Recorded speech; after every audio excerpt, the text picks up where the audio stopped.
I mean, I'm sure everybody was made aware of that last night, coming home from Ford. That's where we practice and do our stuff. We take the same route home every day, and this is 100 times she made that trip, and it just so happened that hit the same pothole at the same speed. And yesterday there's some water, and just from Sunday night's rain and Monday and last night. So she had a pothole full of water and just lost control of the vehicle. There was 4 of my players in there, 3 of them wearing belts and 1 that wasn't, and she got thrown from the vehicle. 2 of those girls, one of them being thrown from the vehicle, don't feel well. They have minor concussions, but not one person had a broken bone, not one person was injured, thank God, other than, like I said, some bumps and bruises and 2 concussions.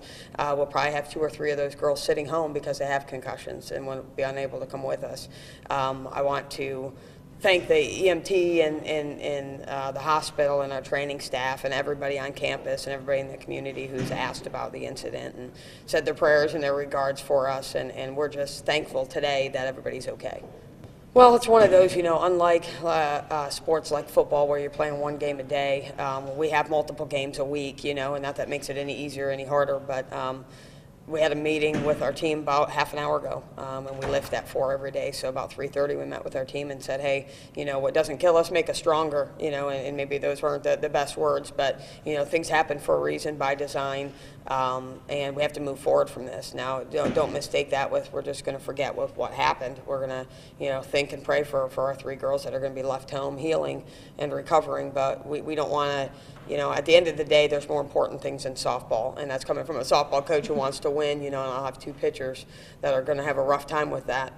But at the end of the day, it's about, being healthy, and we need them for the longevity, not just necessarily 1 tournament. So we just say, hey, lean on each other, and we always said kind of one of our mottos this year was 18 strong. So 18 strong goes down to about 16 or 15 this weekend, and we'll pick the other 2 or 3 up after the weekend. So we're just going to do the best to let softball kind of play out. We all play for a reason, and we love softball, and failing a test and breaking up with boyfriends and accidents and deaths in the family, we leave all that aside when we cross the chalk, and that's what we plan on doing again today. Any game or this certain game? Any game. Any game, leave your heart out there. I'm one of those that I'm an emotional person in regards to I wear my heart on my sleeve. And I love this game, and I think I've recruited 18 young ladies who love this game. So we always tell them, leave your heart out there, and on Saturday I think we showed that. And that's going to be no different, this upcoming weekend. We're going to play the game we love in front of the people we love and in front of blue skies. So that this doesn't change our game plan or anything. I think we're going to go out there and do what we need to do. And after an hour and a half, 2 hours, when that game is done, we can sit and worry about life again.